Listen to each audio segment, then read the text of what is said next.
लोग हंसते थे छत के ऊपर, टीन के नीचे। ना पैसा था, ना कोई साधन, सिर्फ उम्मीद और भरोसा था। दोस्तों सभी को नमस्कार, मेरा नाम शिवम यादव। दोस्तों हर बड़े सपने की शुरुआत एक छोटी जगह से होती है। अगर इरादे सच्चे हो तो सपने जरूर पूरे होते हैं। दोस्तों आज हमारे साथ है वो इंसान जो छत के ऊपर कुछ बच्चों के साथ मिलकर स्कूल की शुरुआत की, लेकिन उनकी मेहनत और लगन से आज बड़ा स्कूल बना, जिसे लोग डीपी पब्लिक स्कूल नाम से जानते हैं, जो अपने शहर शिकोहाबाद में है। आइए डीपी पब्लिक स्कूल के डायरेक्टर पंकज सर जी के बारे में जानते हैं, कैसे इस स्कूल की शुरुआत हुई और क्या इस सफर की जर्नी रही। आइए जानते हैं। सर मैं कम इन। प्लीज कम, प्लीज प्लीज आओ शिवम, बैठो। Thank you sir. कैसे हो शिवम? बढ़िया है सर। दोस्तों ये हैं डीपी पब्लिक स्कूल के डायरेक्टर सर पंकज सर जी। आइए इनके बारे में जानते हैं। सर आज आप इस लेवल पर हैं, क्या आपको पुराने वाले वो दिन याद आते हैं और उनसे आपको क्या सीख मिली? बेशक शिवम, देखो पुराने दिन तो कोई नहीं भूलता और भूलने भी नहीं चाहिए। कहते हैं ना कि ओल्ड इज गोल्ड। तो डेफिनेटली उस वक्त जितना एन्जॉयमेंट था, जितनी हार्ड वर्किंग हम लोगों ने की थी, उसको हम कभी नहीं भूल सकते। पुराने दिन को हम हमेशा दिल और दिमाग दोनों जगह रखते हैं। दिल में इसलिए कि वो याद कर करके खुशी मिलती है, और दिमाग में इसलिए कि ताकि किसी तरह का कोई भी एटीट्यूड ना आने पाए। सर क्या आपको याद है आपने सबसे पहले किसको पढ़ाया और किस जगह पढ़ाया? जब डीपी पब्लिक स्कूल की स्टार्ट की थी हमने, तो हमारी जो फर्स्ट स्टूडेंट थी वो थी नेहा नेहा यादव।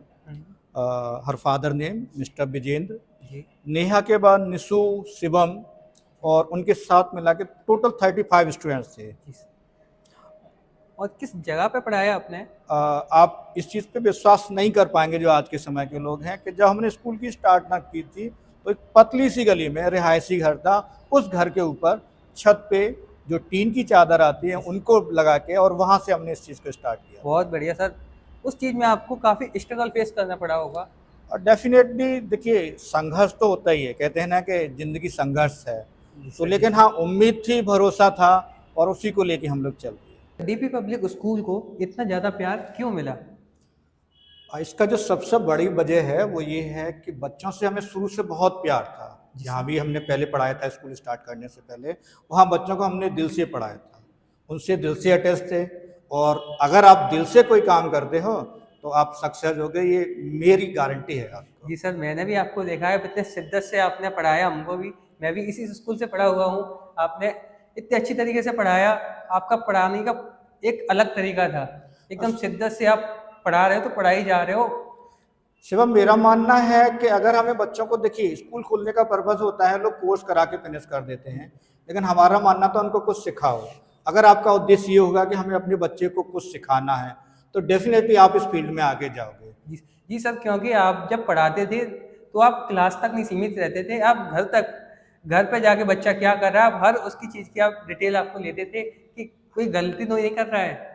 बिल्कुल, इस चीज़ में अब आज तो लोग हंसेंगे, जबकि कंडीशन ये होती थी कि शाम को 8 बजे 9 बजे आप लोगों के घर पे जाते, तो जो हमारे बच्चे थे उनके यहाँ घर पे पहुंच जा 9 साढ़े 9 बजे तक जाके चेक कर लेते थे कि होमवर्क किया है कि नहीं किया है। तो इस चीज़ में हमें सपोर्ट मिली। और फिर वही चीज़ है कि जब दिल से किया, तो फिर वहाँ मेरा और तेरा ये चीज़ें नहीं थी, वो बच्चे हमारे थे। जी सर। हमारे थे तो हम उनको रात को 8 बजे भी चेक कर सकते थे, 9 बजे भी कर सकते थे, और हमने किया। तो शायद वही उसका परिणाम है कि आज हम इस स्थिति पे हैं। सर जब आपने स्कूल की शुरुआत की तो समाज और परिवार वालों के क्या विचार थे? शिवम, इस मामले में हम बहुत लकी रहे। जी सर। परिवार से पूरा सहयोग था।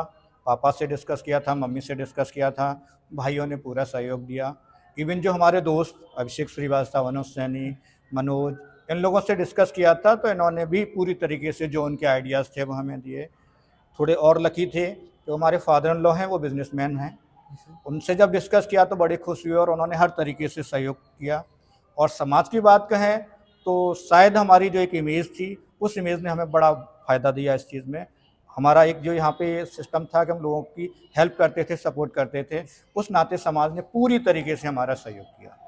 तो सर आपको स्कूल खोलते समय कोई फाइनेंशियल प्रॉब्लम का सामना नहीं करना पड़ा? देखिए, हमारे पास बजट नहीं था, ये आप भी कहते हैं। आप आज देखते हैं तो लगता है कि देखिए ज़ीरो से स्टार्ट किया था। इस मामले में अपने स्टाफ को भी कई बार हमने बोला है कि देखिए अगर आप पैसा बचाओगे तो समय आने पे पैसा आपको बचाता है। जी। स्टार्टिंग से जो हमारी हैबिट थी कि थोड़ा सा हम बचत हमेशा रखते थे, सेविंग। तो थोड़ी सी सेविंग की, जब सेविंग की बचत की तो थोड़ा एक छोटा सा अमाउंट हमारे पास था, उस अमाउंट को लेके चले, लोगों की दुआएं और सहयोग मिला कि आज हम इस स्थिति पे आ गए। सर ज़िंदगी में एक ऐसा समय आता है जब इंसान हार जाता है। आपकी ज़िंदगी में वो समय कब आया और उस मुश्किल वक़्त में आपको आगे बढ़ने की प्रेरणा कहाँ से मिली? हारना तो मैं नहीं कहूँगा क्योंकि हम कभी नहीं हारे, हमारे अपने हमेशा हमारे साथ थे। हाँ, मुश्किलें बहुत आई, स्टूडेंट लाइफ में भी मुश्किलें आई थी, काफ़ी बड़ी फाइनेंशियल क्राइसिस आए, लेकिन उनको हम पार पा गए। स्कूल की बात करें तो स्कूल के समय भी कई बार ऐसी स्थिति आई कि जब हमें बहुत ज़्यादा परेशान आई, उस वक़्त हमारा स्टाफ हमारे साथ खड़ा था। अगर मैं याद करूँ तो आज भी मैं उनको थैंक यू बोलूँगा। हमारे साथ Ritu ma'am, Pallavi ma'am, Rita ma'am, Kanchan ma'am, तो ये पुराना जितना भी स्टाफ था हमारे साथ खड़े थे और जब भी हमें परेशानी आई, इन लोगों ने परेशानी में कंधे से कंधा मिलाया और हमें उस परेशानी से निकाल लिया। सर आपको टीचर बनने का आइडिया किसने दिया और खुद का स्कूल होना चाहिए, ये सलाह आपको कहाँ से मिली और आपके स्कूल की शुरुआत कब हुई? टीचर का शौक शुरू से ही था। जी। बचपन में छोटे-छोटे बच्चों के साथ हम कहीं न कहीं कुछ न कुछ सिखाने का प्रयास करते थे। तो टीचर तो हमें शुरू से बनना था। रही स्कूल की बात, तो हम लिटिल लैंप्स में पढ़ाते थे। बजाज फैमिली का स्कूल था हिंद लैंप्स के अंदर। तो उस स्कूल से हम बहुत इम्प्रेस थे। छोटा-सा स्कूल था। आपके शुक्राबाद की जितनी डॉक्टर्स फैमिली है उनके बच्चे थे, वहाँ पे पढ़ाया है हमने उनको। तो जब वहाँ पे देखा तो हमें लगा कि हाँ, हमें भी एक इस तरह का स्कूल चलाना चाहिए, जो बाकी बच्चों को कुछ अलग हट के सिखाए। सर आपके स्कूल की शुरुआत कब हुई? 2011 में हमने इसको स्टार्ट किया था क्योंकि उस वक़्त दिल्ली से लौटे थे। तो यहाँ कुछ बच्चों को देखा हमने, मिले, जैसे कि आदत थी शुरू से बच्चों को कुछ न कुछ बताते रहने की। तो यहाँ देखा कि बच्चों का बेस खराब था। तो उनका जब बेस देखा तो कुछ बच्चों को हमने पर्सनल फ्री पढ़ाया। उसके बाद कुछ बच्चे ट्यूशन बेस पे आ गए। तो हमें समझ में आ गया कि हाँ, बच्चों का बेसिक खराब है। तो फिर उसके बाद हमने 2011 से यहाँ पे स्कूल स्टार्ट कर दिया था। सर आपने ऐसा पहला बच्चा कौन है जिसको आपने फ्री पढ़ाया? कई बच्चे थे लेकिन ऐसा हमारी माँ ने सिखाया है कि फ्री की चीज़ों के नाम नहीं होते। अगर आप किसी तरह का कोई अच्छा काम करते हो तो कभी उनका नाम नहीं बताना चाहिए, तो ये चीज़ तो हम नहीं बताएँगे। लेकिन हाँ, ये चीज़ें बचपन से थी हमारी, जहाँ हमें मौका मिलता है वो काम हम करने से, अच्छा काम करने से नहीं चूकते। सर बचपन में हर बच्चे के सपने होते हैं कि मैं बड़ा होकर ये बनूंगा या सरकारी नौकरी को प्राप्त करूंगा, लेकिन परिस्थिति के अनुसार बदल जाते हैं। आपके क्या सपने थे? मेरे पापा आर्मी में थे, जी सर। तो ज़ाहिर-सी बात है कि जो आर्मी में होता है तो उनके बच्चों के सपने होते हैं। बचपन में मेरी भी इच्छा थी कि मैं भी आर्मी में जाऊँ, लेकिन 11-12 करते-करते थोड़ा-सा चेंज हुआ। वहाँ जाके हमें लगा कहीं न कहीं मुझे टीचर बनना है। बच्चों को सिखाना हमें बहुत पसंद था और सबसे जो ज़रूरी चीज़ थी, जो हमारे मन में आ रही थी कि हमें समाज को एक नई दिशा देनी थी। तो उसको देखते हुए हमने टीचर बनने का प्लान किया। रही बात सरकारी नौकरी की, तो देखिए सरकारी नौकरी के लिए हमने भी प्रयास किया था। आज के बच्चों से मैं ज़रूर कहना चाहूँगा कि देखिए सरकारी नौकरी का प्रयास करते हो ठीक है, आपकी चॉइस है तो ठीक है, लेकिन एकमात्र यही नहीं है। आप नॉलेज के पीछे भागिए, नॉलेज कोशिश करिए, टैलेंट बढ़ाइए अपना। नॉलेज अगर आप बढ़ाते हो, टैलेंट बढ़ाते हो तो डेफ़िनिटली आपके पास बहुत सारे अल्टरनेट हैं। कोई ज़रूरी थोड़ी कि सिर्फ़ गवर्नमेंट जॉब हमारे लिए हो, हमारे पास बहुत सारे ऑप्शन होते हैं। आजकल देखा है आपने बहुत सारे बच्चे डिप्रेशन में चले जी जाते सर, हैं। उसकी सरकारी वजह जॉब। यही है कि सिर्फ़ ये एक चीज़ सोच लेते हैं और वो किसी वजह से अगर वो ना मिल पाई, तो वो हतोत्साहित हो जाते हैं। नहीं, आपके पास बहुत सारे ऑप्शन हैं, अब तो बहुत ही ज़्यादा है, हर फ़ील्ड है, आप कहीं भी जा सकते हो। जी सर। तो गवर्नमेंट जॉब मिलती है, नहीं मिलती है, that is a different thing, लेकिन आप नॉलेज अर्न करिए। नॉलेज होगी तो आपके पास अपॉर्च्युनिटी अपने आप आएँगी। सर आपने बच्चों और पेरेंट्स का भरोसा किस तरीके से जीता? देखिए, जब भी कोई काम आप ईमानदारी से करते हैं, जी सर। तो आपको आत्मविश्वास बढ़ जाता है। जी। हम बच्चों के साथ जुड़े थे, बच्चों की भलाई, उनको एजुकेशन लेवल देना चाहते थे। जब हमने यहाँ स्टार्ट किया था तो उस वक़्त हमें महसूस हो गया था कि कहीं न कहीं यहाँ पे एजुकेशन लेवल डाउन है। उस वक़्त हम दिल्ली से लौटे थे, तो जब हमने कंपेयरिंग की कि हमारे इस क्षेत्र के बच्चे कहीं न कहीं सफ़र कर रहे हैं, बेसिक चीज़ें हैं वो उनको नहीं आती हैं, तो हमें लगा कि हमें कुछ देना चाहिए और हमने दिल्ली वापस जाने का प्लान चेंज कर दिया। जी सर, जब आपने स्कूल की शुरुआत की तो शायद इस एरिया में इस तरीके का कोई स्कूल इंग्लिश मीडियम था ही नहीं। हाँ, इस बात में काफ़ी हद तक सच्चाई है, नाम के लिए तो इंग्लिश मीडियम कई थे, लेकिन जो वाक़ई इंग्लिश मीडियम था वो नहीं था। तो फिर जब हम इस क्षेत्र में आए, हमने उन बच्चों को पकड़ा, ज़्यादा का टारगेट रहा ही नहीं। हमने जो स्टार्टिंग की थी वो सिर्फ सेकंड क्लास तक के बच्चों के लिए, नर्सरी, एलकेजी, यूकेजी और फर्स्ट सेकंड। टारगेट ज़्यादा थे ही नहीं, बहुत थोड़े से बच्चे हमें पढ़ाने थे, क्योंकि हमारा ये उद्देश्य कभी नहीं रहा था कि हमें पैसे के लिए जाना, हमें सिखाना था। तो जब छोटा टारगेट रखा, उसके बाद थोड़े से बच्चे लिए और उनके साथ मेहनत की। हमने उनके घर तक मेहनत की, प्लस उनके पेरेंट्स को बार बार जो भी चीज़ें थी उनसे अवेयर कराया, कोशिश ये की वो भी बच्चों के साथ लगे। जब उन पेरेंट्स ने देखा कि हाँ सर पूरी तरीके से घर पे, घर के बाहर भी बच्चों के साथ लगे हैं, तो उनका विश्वास हमारे ऊपर आ गया। जैसे सर मैं ये आपकी शीट देख रहा हूँ, ये किस कंपटीशन में ये बच्चों ने बनाए गए हैं? ये अभी विंटर वैकेशन हुआ था तो बच्चों को वर्क दिया था। एक्चुअली क्या है, कुछ स्कूल में हमने देखा है वो इतना ज़्यादा वर्क दे देते हैं कि वो मोस्टली पेरेंट्स करते हैं। हमें ये चीज़ थोड़ा ठीक नहीं लगी कि वर्क पेरेंट्स को नहीं देना है, बच्चों को देना है। तो हमने बहुत थोड़ा और ऐसा वर्क दिया जिससे बच्चे थोड़े से इंटरेस्टेड हों। अब इनमें क्या है कि जो घर की वेस्टेज चीज़ें हैं उनको यूज़ करते हुए कुछ डिफरेंट बनाना था। जैसे देख सकते हो आप, ये किसी बच्चे ने बनाया है, डीपी पब्लिक स्कूल दिख रहा होगा आपको, इतना सुंदर बनाया है। सर जैसा कि मैंने आपकी काफ़ी कविताओं को सुना है, क्या आपको कविता लिखने का शौक बचपन से था?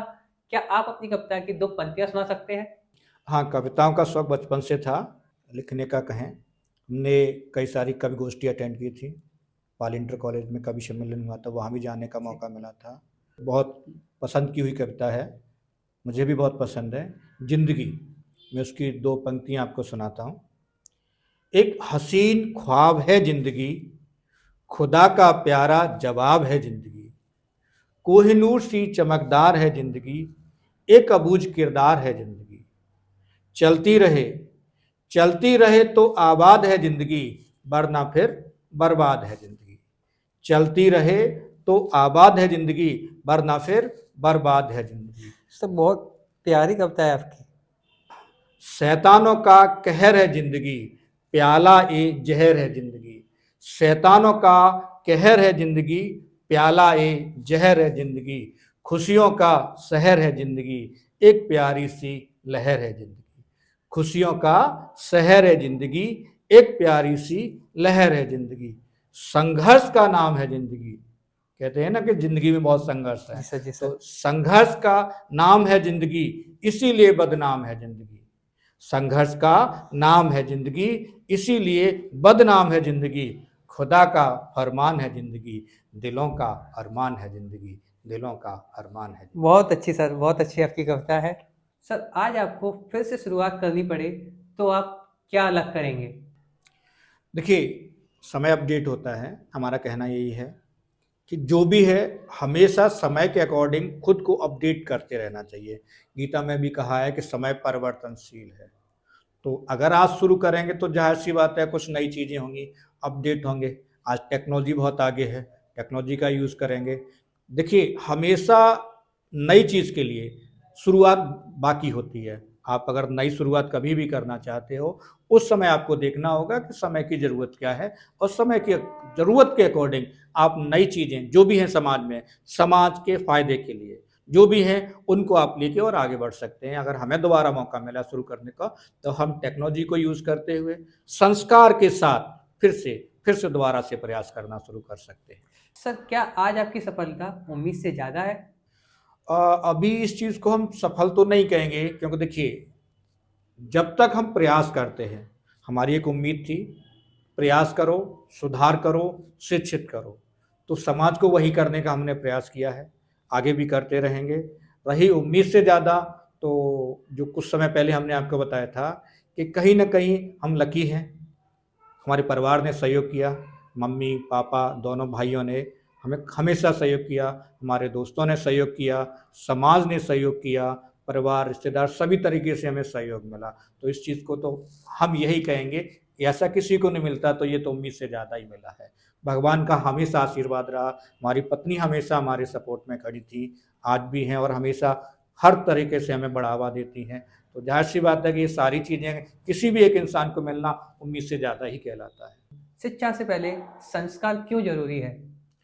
देखिए, संस्कार होना बहुत ज़रूरी है। संस्कार शिक्षा का ही एक पार्ट है।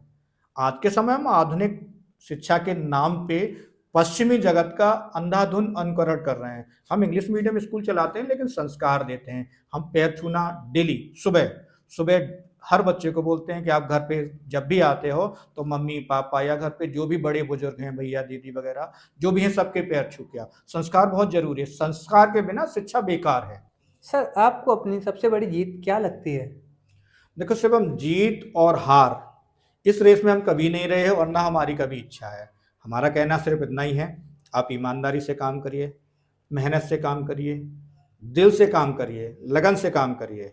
अब स्कूल है तो स्कूल के हिसाब से ये सारी चीज़ें हमने बच्चों में देने की कोशिश की, और जो अच्छा लगता है, आप उसको जीत कहें या जो भी कहें, हमें जो अच्छा लगता है इस चीज़ की खुशी है कि हम बच्चों को सिखाने में कामयाब रहे। उनके जो भी पेरेंट्स हैं या जो समाज है उसको एक नई दिशा देने में कामयाब रहे, बस इस चीज़ की हमें खुशी है। जो टीचर नई शुरुआत करना चाहते हैं उन्हें आप क्या सलाह देना चाहेंगे? देखिए, शिक्षक यानी टीचर किसी भी समाज का सबसे बड़ा स्तंभ होता है। अगर आप शिक्षक बनना चाहते हो तो जो सबसे ज़्यादा आपका उत्तरदायित्व बनता है कि हमें समाज को एक अच्छी शिक्षा देनी है, ईमानदारी से, ज्ञान से, लगन से, मेहनत से। अगर आप बच्चे को सिखाने का प्रयास करें, याद रखें, अगर हम बच्चे को सिखाने, देखिए दो तरह के होते हैं, बड़ी क्लास होती हैं, लोग सिर्फ कोर्स की तरफ जाते हैं कि सिलेबस करा दीजिए हो गया, नहीं। हम टीचर हैं, हमारा उद्देश्य है कि हम बच्चे को सिखा सकें। तो हम नए शिक्षक जितने भी हैं, नए टीचर्स हैं, उनको यही कहना चाहते हैं कि मेहनत से, नॉलेज यानी ज्ञान से, आप लगन से बच्चों के प्रति समर्पित होइए। बच्चे सीखेंगे, 100% सीखेंगे, ये हमारा वायदा है। बहुत बहुत धन्यवाद सर जी, इतना कीमती वक्त देने के लिए। सर आप इस अपनी जीवन की यात्रा में किस किस को धन्यवाद देना चाहेंगे? देखिए, हम लोग पारिवारिक लोग हैं, परिवार ने हमारा हमेशा सहयोग किया है। पापा ने सिखाया, मम्मी ने सिखाया, बड़े भैया संजीव यादव उनने सिखाया, राजीव भैया उन्होंने हमेशा सहयोग किया, आज भी सहयोग कर रहे हैं। हमारे दोस्त, स्टाफ, विशेष रूप से पुराना स्टाफ, इसके साथ में लगभग समाज के हर वर्ग का हमें सहयोग मिला, तो हम इन सभी लोगों को धन्यवाद देना चाहेंगे। और भी बहुत से लोग हैं जिनका हमें हमेशा सहयोग मिला। जैसा कि हमने बताया था, हम इस मामले में बहुत भाग्यवान हैं, बहुत लकी हैं। हमें हमेशा जहाँ भी हमने कोशिश की वहाँ से सहयोग मिला, हर तरीके से सहयोग मिला। तो इस बात पे हम सब लोगों को धन्यवाद देना चाहते हैं। Thank you. दोस्तों ये स्टोरी हमें सिखाती है, अगर हमारे काम में लगन, ईमानदारी और हमें भरोसा है तो हम सफल जरूर हो सकते हैं।